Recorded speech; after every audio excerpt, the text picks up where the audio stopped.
अच्छे दोस्त वही होते हैं जो हमेशा ज़रूरत पड़ने पर दूसरों की मदद के लिए तैयार रहते हैं और कभी भी बदले की भावना नहीं रखते हैं।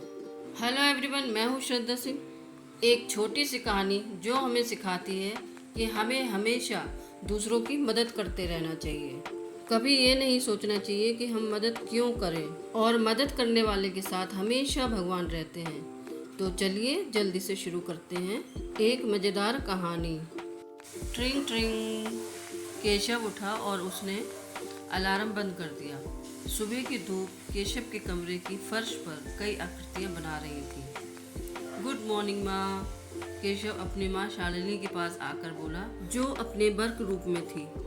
शालिनी मधुबनी आर्ट बनाती थी। मैं अलार्म की पहली घंटी पर ही उठ गया। माँ के पास बैठकर उसने गर्व से कहा। वह फर्श पर पेंट ब्रश से कुछ बनाने भी लगा। शालिनी ने घड़ी को देखा और उसके बाद बेटे से कहा, अभी सुबह के 10 बज रहे हैं केशव, सुबह का आधा समय तो पहले ही बीत चुका है। उन्होंने गहरी सांस ली। शालिनी को उससे लेकर काफ़ी दूर तक चलना होता था। केशव, नाश्ता टेबल पर रखा है, जल्दी से तैयार हो जाओ, नाश्ता करो और पढ़ाई शुरू कर दो। कल तुम्हारा विज्ञान का पेपर है, तुम्हें पता है ना? मैं जानता हूँ माँ, इसलिए मैं अलार्म की पहली घंटी पर ही जाग गया हूँ, केशव ने इस बारे में दोबारा बताया। केशव अपनी किताबें फैलाकर बैठ गया। उसे नहीं पता था कि कहाँ से शुरू करें। अभी भी बहुत कुछ पढ़ने को था। इस तरह तो उसे पूरे दिन पढ़ना पड़ेगा।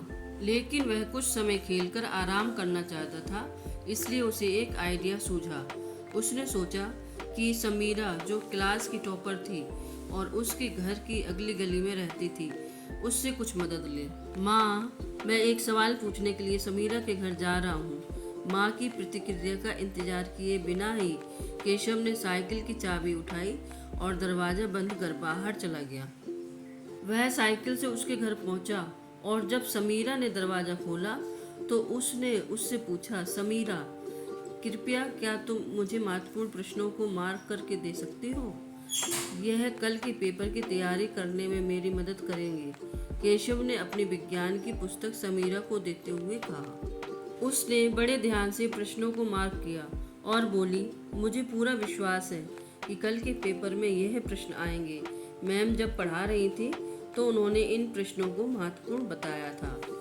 धन्यवाद, साइकिल पर बैठते हुए केशव बोला। समीरा ने काफ़ी शानदार काम किया था। केशव 2 घंटे में ही मार्क किए प्रश्न हल कर सकता था। उसके पास अब काफ़ी समय था। उसने घर जाने से पहले लंबी दूरी की सवारी करने का फैसला किया। अरे केशव, क्या तुमने पढ़ाई पूरी कर ली? उसके दोस्त सुंदर ने अपने घर की बालकनी से उसे आवाज़ लगाई। सुंदर समीरा के घर के पास ही रहता था। अभी तक तो नहीं, लेकिन मैं जल्दी ही समाप्त कर लूँगा। समीरा ने मुझे कुछ प्रश्नों को चिन्हित करके दिया है। उन्हें पढ़ने में मुझे ज़्यादा समय तो नहीं लगना चाहिए।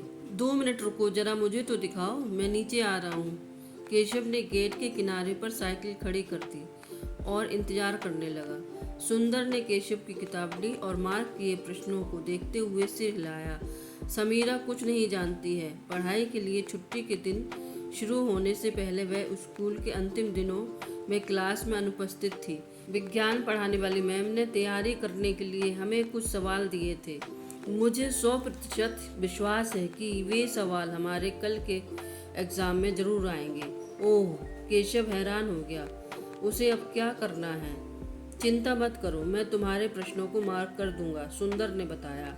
धन्यवाद, तुम मेरे रक्षक हो। केशव की आंखें चमक उठी। ठीक उसी समय जब केशव अपनी गली में मुड़ने वाला था, आलिया ने उसे पुकारा। अरे केशव, क्या तुम्हारी माँ ने तुम्हें भी बिना किसी काम के बाहर भेजा है? आलिया केशव के पास आई। उसके पास साग सब्जियों से भरा एक बैग था। आज मेहमान डिनर पर आ रहे हैं। मेरी माँ के लिए मेरी पढ़ाई से ज़्यादा महत्वपूर्ण साग सब्जियों को खरीदना है। उफ, वह नाक वो सिकोड़ते हुए बोली। केशव हैरान था। उसे समझ नहीं आ रहा था कि आलिया क्यों चिल्ला रही है। उसे तो घर से बाहर निकलने और पढ़ाई के अलावा दूसरे किसी भी काम में मज़ा नहीं आता था। आलिया समीरा की तरह टॉपर थी। उसे 100वीं बार अपना रिवीजन करना है। सीखना नहीं है, सिर्फ रिवीजन करना है। नहीं, मैं कल की परीक्षा के लिए महत्वपूर्ण प्रश्नों के बारे में जानने के लिए आया था। केशव ने आलिया के प्रश्न का जवाब दिया। मुझे देखने दो। आलिया ने अपना भारी बैग नीचे रखा और केशव से किताबें लेने के लिए अपना हाथ बढ़ाया। अरे, इन्हें पढ़ोगे तो तुम परीक्षा में पास नहीं हो पाओगे, अच्छे नंबर मिलना भी मुश्किल होगा। क्या? केशव हक्का बक्का रह गया।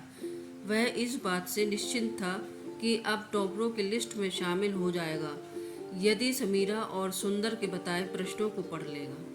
चिंता मत करो केशव, मैंने स्कूल लाइब्रेरी से पिछले साल के प्रश्न पत्रों से सभी प्रश्न लिख लिए थे। मैं उन्हें तुम्हारे लिए हाईलाइट कर दूंगी, उसके बाद तुम्हारे अच्छे नंबर आ जाएंगे। आलिया ने अपना बैग से पेन निकाला और प्रश्नों पर निशान लगा दिए।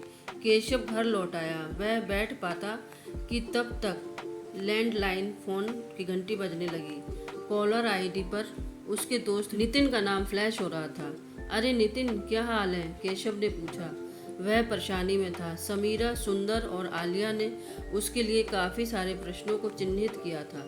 अब उसे कौन से प्रश्न पढ़ने चाहिए? केशव सुनो, मैं जो कहूँ उन प्रश्नों पर निशान लगाओ। मेरे ट्यूशन टीचर ने मुझसे वादा किया है कि यदि मैं उन प्रश्नों को पढ़ूंगा तो अच्छे नंबर हासिल कर सकता हूँ। अगर तुम भी उन्हें पढ़ोगे तो अच्छे नंबर ला सकते हो। केशव ने पेंसिल उठाई और उन प्रश्नों पर निशान लगा दिए जिन्हें नितिन ने बताया था। केशव को पढ़ना था। उसने पेजों को खंगाला। समीरा ने इन पर नीले रंगों से निशान लगा दिए थे। सुंदर ने निशान लगाने के लिए लाल पेन से प्रश्नों को चिन्हित किया। केशव ने नितिन द्वारा बताए प्रश्नों को चिन्हित करने के लिए पेंसिल का इस्तेमाल किया था।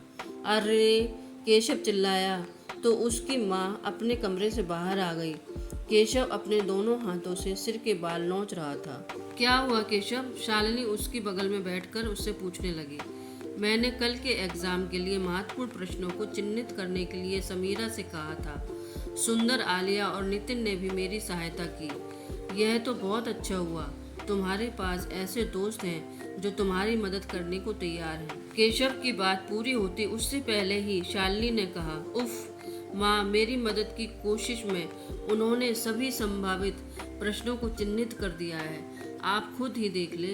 केशव ने शालिनी को किताब दिखाते हुए कहा। यह सच है कि सभी प्रश्नों में लाल, नीले, काले और पेंसिल के निशान थे। शालिनी जोर से हंसी, लेकिन केशव परेशान था। केशव, सीखने का कोई शॉर्टकट नहीं है। तुम्हारे दोस्तों ने तुमको सब कुछ सीखने के लिए कहकर तुम्हारी मदद की है। यदि तुम पूरे पाठ को पढ़ो तो इससे तुम्हें मदद मिलेगी। अभी भी देर नहीं हुई है, बहुत समय है तुम्हारे पास। यदि तुम अभी से शुरुआत करते हो तो सभी अध्यायों को पूरा कर सकते हो और अपने एग्ज़ाम में अच्छा प्रदर्शन भी कर सकते हो। सभी प्रश्न जो लाल, नीले, काले और पेंसिल से मार्क किए हुए थे को देखकर अब केशव भी हंसने लगा था और वह अपने दोस्तों को धन्यवाद देते हुए चुपचाप पढ़ने के लिए बैठ गया था। इस कहानी से हमें ये शिक्षा मिलती है कि अच्छे दोस्त हमेशा एक दूसरे की मदद करते हैं। आपको कहानी कैसी लगी कमेंट करके ज़रूर बताइए। वीडियो अच्छा लगा हो तो लाइक कीजिए, ज़्यादा से ज़्यादा शेयर कीजिए और सब्सक्राइब जरूर कीजिए। साथ ही बेल आइकन प्रेस कीजिए जिससे आपको नई नई वीडियोस देखने को मिलती रहे। Thanks for watching.